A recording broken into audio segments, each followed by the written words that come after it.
अच्छा जी स्टूडेंट्स, इस video lecture में हम डिस्कस करेंगे जून 2015 का क्वेश्चन नंबर 4। और ये क्वेश्चन प्राइसिंग को डिस्कस करता है और मैक्सिमम प्रॉफिट निकालने के लिए जो कॉन्सेप्ट्स अप्लाई होते हैं उनको टेस्ट करता है। तो चलिए सवाल को सॉल्व करते हैं।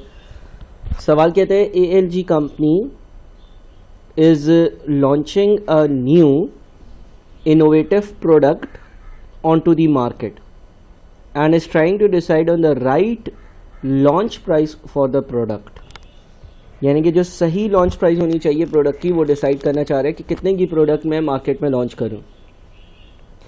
The products expected life is 3 years given the high level of cost which have been incurred in developing the product। ALG company wants to ensure that it sets its price at the right level and has therefore consulted a market research company to help it to do this। The research, which relates to similar but not identical products launched by other companies, has revealed that at a price of $60, annual demand would be expected to be 250,000 units। यानी कि जो researcher से ये पता चला कि इसी तरह के जो सिमिलर प्रोडक्ट्स थे जो दूसरी कंपनीज ने लॉन्च किए थे वो जब $60 पर लॉन्च किए गए तो उसकी जो डिमांड थी वो 2.5 लाख थी। However, for every $2 increase in selling price, demand will be expected to fall by 2,000, and for every $2 decrease in selling price, demand will be expected to increase by 2,000।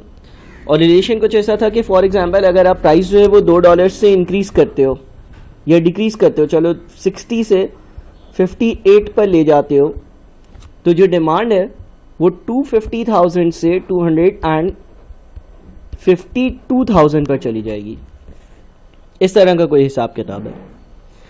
A forecast of the annual production cost which would be incurred by ALG in relation to the new product are as follows. जो production की cost incur होंगी उनका forecast दिया हुआ है। 2 lakh units बनाएंगे तो क्या होगा, 2.5 बनाएंगे तो क्या होगा, 3 बनाएंगे तो क्या होगा, 3.5 बनाएंगे तो क्या होगा। Required calculate the total variable cost per unit and total fixed overheads. Company की टोटल वेरिएबल कॉस्ट और टोटल फिक्स्ड ओवरहेड्स बता दो। अब सबसे पहले हमारे पास मटेरियल की कॉस्ट है। पहली बात तो ये चेक कर लो कि मटेरियल की कॉस्ट वेरिएबल है या फिक्स्ड। अगर कोई कॉस्ट वेरिएबल होती है तो वेरिएबल कॉस्ट पर यूनिट का आंसर हर लेवल पर सेम आता है। यानी कि अगर फॉर एग्जाम्पल मैं 2.4 मिलियन को 2 लाख से डिवाइड करूं, कितना आंसर आता है? 12 आता है। इसी तरह से अगर मैं 3 मिलियन को 250,000 से डिवाइड करूं तो कितना आंसर आता है? 3 मिलियन को 250,000 से डिवाइड करूं तो भी 12 आता है। इसी तरह से मैं 3.6 मिलियन को 300,000 से डिवाइड करूं तो कितना आंसर आता है? तो भी 12 आता है। इसको इससे डिवाइड किया तो भी 12 आता है। इसी तरह से मैं 4.2 मिलियन को 350,000 से डिवाइड करूं तो कितना आता है? तो भी 12 आता है। यानी कि इसको इससे डिवाइड करूं तो भी 12 आंसर आता है। तो क्योंकि इसको इससे डिवाइड करने से 12 आ रहा है, इसको इससे डिवाइड करने से भी 12 आ रहा है, और इसको इससे डिवाइड करने से भी 12 आ रहा है, और इस अमाउंट को इस अमाउंट से डिवाइड कर कर भी 12 आंसर आ रहा है। देयरफॉर मेरी जो ये डायरेक्ट मटेरियल की कॉस्ट है ये एक वेरिएबल कॉस्ट है। और वो है कितनी? वो है 12 पर यूनिट। ठीक है, चलो अब ये मटेरियल की कॉस्ट की कहानी हो गई।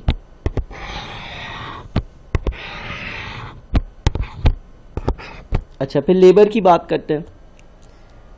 लेबर वेरिएबल है या नहीं, सेम टेस्टिंग करेंगे। यानी कि 1.2 मिलियन को पहले तो हम डिवाइड करेंगे 200,000 से, 6 आ रहा है। ठीक है, इसी तरह से 1.5 मिलियन को डिवाइड कर देंगे हम 250,000 से, अगेन 6 आ रहा है। 1.8 मिलियन को डिवाइड कर देंगे 300,000 से, अगेन 6 आ रहा है। 2.1 मिलियन को डिवाइड करेंगे 350 से, अगेन 6 आ रहा है। यानी कि डायरेक्ट लेबर की कॉस्ट भी एक वेरिएबल कॉस्ट है और वो है कितनी? 6 पर यूनिट है। फिर ओवरहेड्स की बात करते हैं।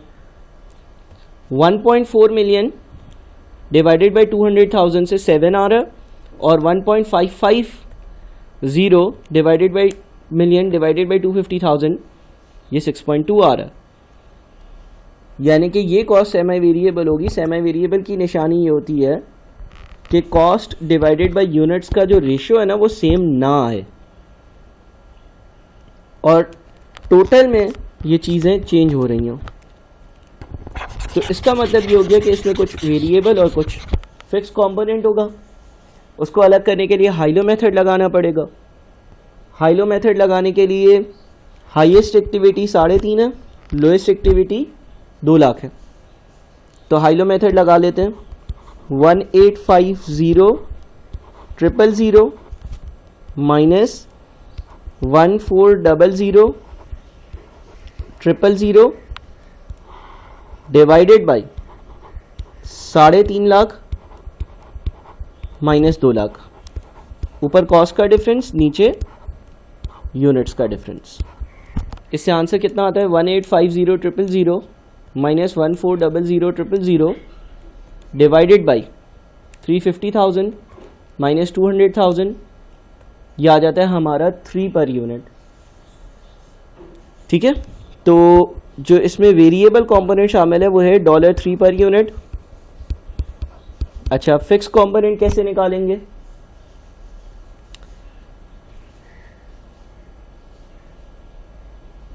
फिक्स कंपोनेंट निकालने के लिए फॉर एग्जांपल 1.4 मिलियन लेते हैं हम। इसमें फिक्स वेरिएबल दोनों शामिल है, इसमें से माइनस कर देते हैं 3 मल्टीप्लाइड बाई 200,000। तो ये बन जाएगा हमारा 1.4 मिलियन माइनस 3 इंटू 200,000, यानी कि फिक्स्ड हिस्सा जो बनेगा वो बनेगा 800,000।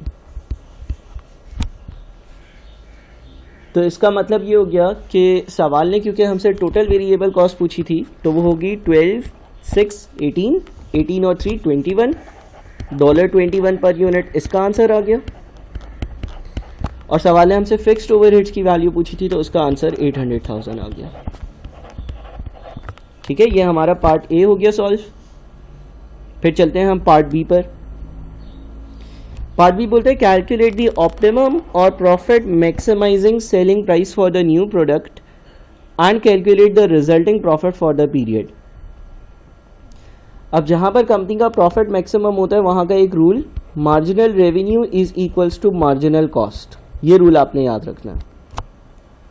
ठीक है, जहां पर प्रॉफिट मैक्सिमम होता है वहां पर marginal revenue is equals to marginal cost. तो सवाल ने पहले तो ये बोला है कैलकुलेट दी ऑप्टिमम या profit maximising selling price for the new product, यानी कि प्रोडक्ट की वो सेलिंग प्राइस बताओ जहां पर कंपनी का प्रॉफिट मैक्सिमम होगा।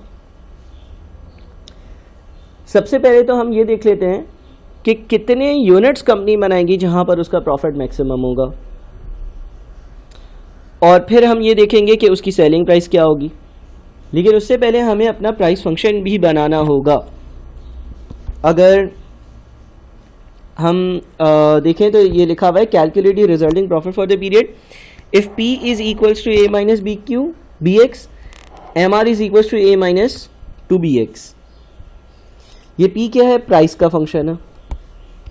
अच्छा, marginal revenue, marginal cost, price का फंक्शन एक सेपरेट वीडियो में डिस्कस किया।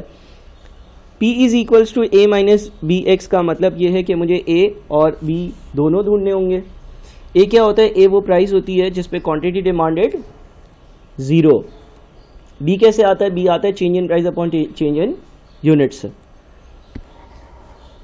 तो यहाँ पर मुझे बताया हुआ था कि अगर प्राइस जो है वो $2 से चेंज होती है, डिक्रीज होती है, तो क्वांटिटी डिमांडेड 2000 से इंक्रीज होती है। तो पहले तो मैं B की वैल्यू ढूंढ लेता हूँ। B की वैल्यू आती है एज चेंज इन प्राइस, यानी कि 2 divided by change in units, यानी कि 2000। सो 2 डिवाइडेड बाई 2000 इज 0.001।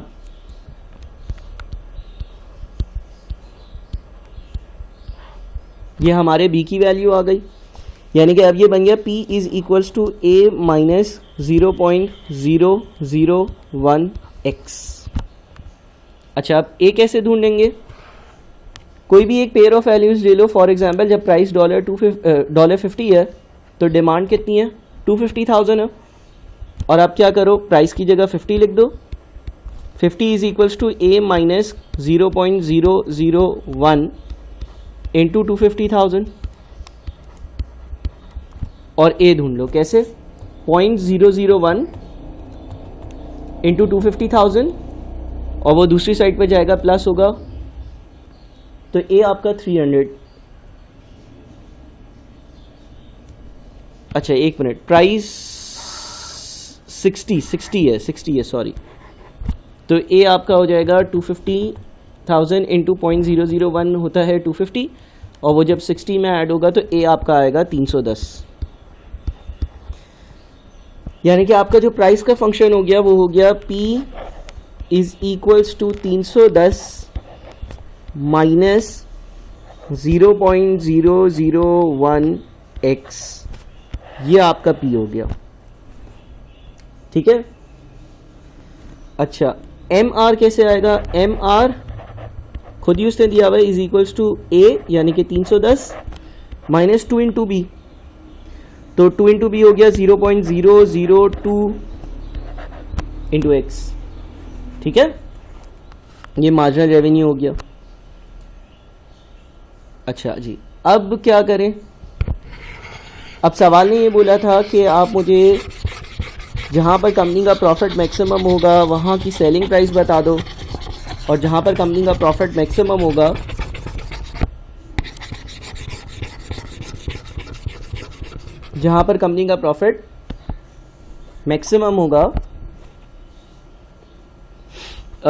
वहाँ का प्रॉफिट बता दो। अच्छा, हमें पता है जहाँ पे प्रॉफिट मैक्सिमम होता है वहाँ पर marginal revenue is equals to marginal cost. हमें पता है जहाँ पर प्रॉफिट मैक्सिमम होता है वहाँ पर marginal revenue is equals to marginal cost. So MR यानी कि 310 minus 0.002x is equals to marginal cost. Marginal cost क्या है? मार्जिनल कॉस्ट की डेफिनेशन ये थी, वो कॉस्ट जो change in cost if one additional unit is produced. अब फिक्स कॉस्ट कभी भी चेंज नहीं होगी। अगर मैं एक इजाफी यूनिट बनाऊंगा तो जनरली मेरी वेरिएबल कॉस्ट होगी, वही इंक्रीज होगी। यानी कि पार्ट ए में हमने जो ये $21 वेरिएबल कॉस्ट कैलकुलेट किया था वही इफेक्टिवली मेरी मार्जिनल कॉस्ट है। बिकॉज मैं एक ज़्यादा यूनिट बनाऊंगा तो मेरा जो खर्चा इंक्रीज होगा वो 21 से ही इंक्रीज होगा। इस इक्वेशन को रखते हुए एक्स की वैल्यू ढूंढते हैं। तो 21 माइनस 310 डिवाइडेड बाई 0.002, यह आ जाता है आपका एक्स जो है, एक्स का आंसर आता है 144,500। सर ये क्या बताएगा? देखो एक्स जो है ना वो यूनिट्स है, तो ये x इज इक्वल्स टू 144,500 मुझे ये बता रहा है कि अगर मैं इतने यूनिट्स बनाकर बेचूंगा तो मेरा प्रॉफिट मैक्सिमम होगा। उसने मुझसे ये पूछा था calculate the optimum profit maximising selling price. इसका मतलब ये था कि जहाँ पर प्रॉफिट मैक्सिमम है वहाँ पर आप क्या सेलिंग प्राइस चार्ज करोगे वो कैलकुलेट करो।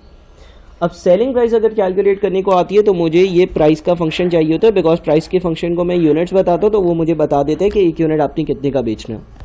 देयरफॉर मैं यूज़ करूँगा P is equals to 310 minus 0.001 और x की जगह लिख दूंगा 144,500, बिकॉज मुझे ये बताना है कि एक यूनिट की क्या सेलिंग प्राइस हो।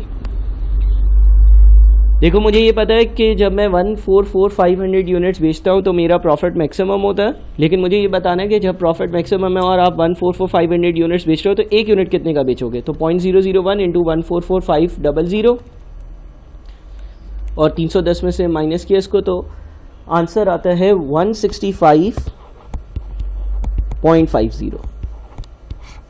ये हमारा आंसर है $165.50। अच्छा, उसके बाद लिखा है calculate the resulting profit for the period, और प्रॉफिट कितना होगा ये भी बता दो।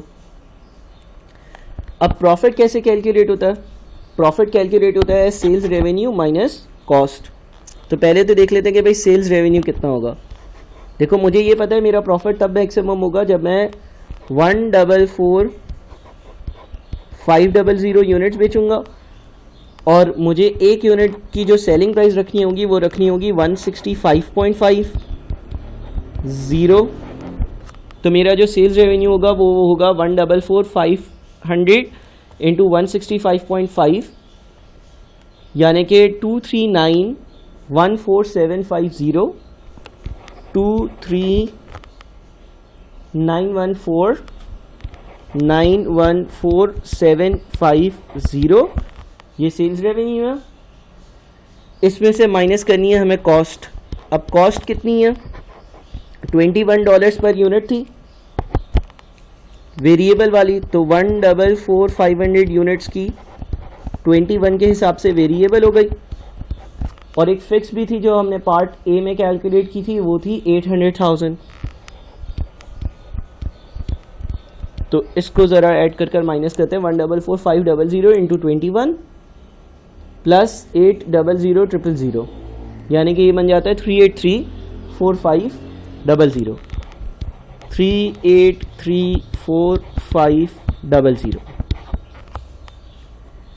ठीक है, अब देखते हैं कि क्या आंसर आता है। 239,14750 माइनस 383,4500, हमारा फाइनल आंसर बनता है प्रॉफिट का 200,80,250, 200,80,250।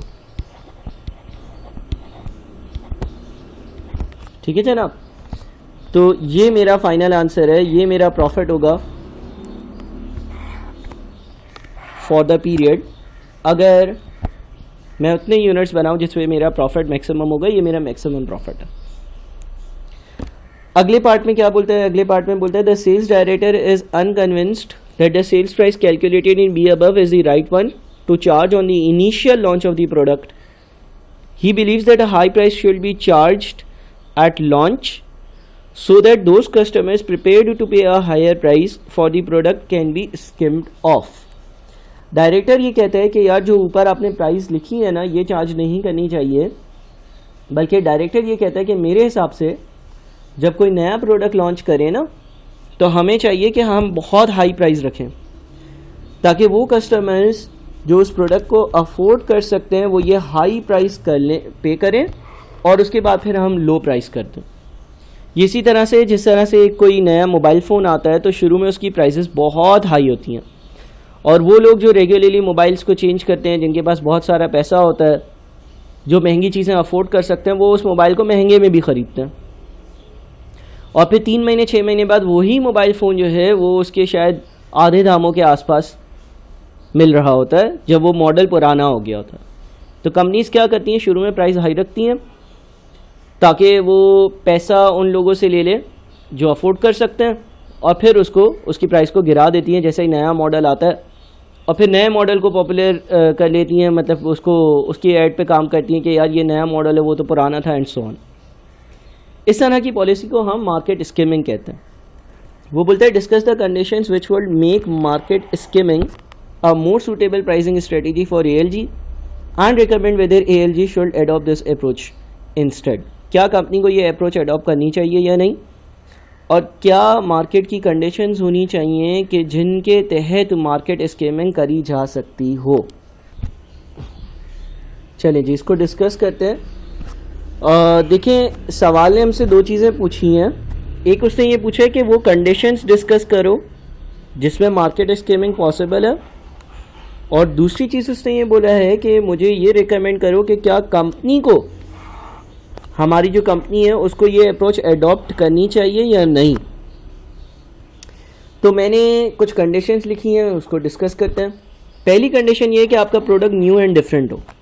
आप मार्केट स्कीमिंग सिर्फ तब कर सकते हो जब आपका प्रोडक्ट यूनिक हो, डिफरेंट हो, नया हो, वरना एक ऐसा ही प्रोडक्ट जैसा मार्केट में अवेलेबल है वैसा ही प्रोडक्ट आप लॉन्च करोगे तो ऑब्वियसली कोई भी उसके लिए प्रीमियम या एक्स्ट्रा चार्जेस पे करने के लिए तैयार नहीं होगा। आपको लोगों को रियलाइज़ करवाना पड़ेगा कि यार ये एक नया प्रोडक्ट आया और मैं इसके लिए ज़्यादा पैसे चार्ज कर रहा हूँ बिकॉज इसमें X, Y, Z, A, B, C बहुत सारे फीचर्स हैं। तो ये कंडीशन हो गई। अब ALG को क्या ये अप्रोच अडॉप्ट करनी चाहिए या नहीं?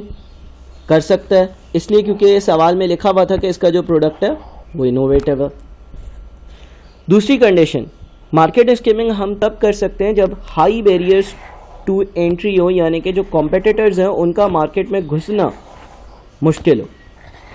बिकॉज अगर आप कोई चीज़ महंगे में बेच रहे हो और उस मार्केट में घुसना बड़ा आसान है, वैसे ही प्रोडक्ट बनाकर बेचना बड़ा ही आसान है, तो जैसे ही आप उस प्रोडक्ट को बेचना शुरू करोगे, हज़ारों और लोग उसी प्रोडक्ट को बेचना शुरू कर देंगे और सस्ते दामों में बेचना शुरू कर देंगे, आप मार्केट स्किमिंग नहीं कर सकोगे। क्या यहाँ पर ये अप्रोच ALG के लिए सूटेबल है? हाँ है, क्योंकि सवाल में लिखा हुआ था कि इस प्रोडक्ट को बनाने के लिए हाई डेवलपमेंट कॉस्ट करनी पड़ रही है। जब आपकी डेवलपमेंट कॉस्ट हाई होती है तो ये एक as a barrier to entry act करता है। बैरियर टू एंट्री का मतलब ये है कि इस मार्केट में एंटर होना आसान नहीं है, यानी कि अगर कोई घुसेगा तो उसको सिग्निफिकेंट एक्सपेंस, खर्चे, कॉस्ट इनकर करनी पड़ेगी। इसके बाद एक और चीज़ है short life cycle. Generally market skimming तब करी जाती है जब प्रोडक्ट की लाइफ साइकिल शॉर्ट हो। मिसाल के तौर पर आपने कोई गेम लॉन्च करी और वो गेम जो है ना, आपको मालूम है कि यार 2-3 साल लोग गेम खेलेंगे और बोर हो जाएंगे, तो शायद वो गेम आपको उसकी एक CD for example local currency में 30-40 रुपए की पड़ती हो, लेकिन फिर भी आप उसको जो है वो शायद 400-500 हज़ार में बेचोगे, बिकॉज आपको पता है कि आपने बस 2 साल में सब कुछ कमा लेना है, तो आप प्राइसेस हाई रखोगे। क्या ये कंडीशन ALG को सपोर्ट करती है? हाँ बिल्कुल, क्योंकि सवाल में लिखा हुआ है कि जो प्रोडक्ट हम बना रहे हैं उसकी लाइफ साइकिल जो है वो 3 साल है। 3 साल बाद इसकी ज़िंदगी पूरी हो जाएगी, ये प्रोडक्ट लोग ख़रीदना छोड़ देंगे। ठीक है भाई, तो यहाँ पर हमने ये पास पेपर का सवाल डिस्कस किया जो कि जून 2015 का क्वेश्चन नंबर 4 है। अब आप इसको आराम से अपने रजिस्टर्स में कॉपी कर सकते हैं। बहुत शुक्रिया।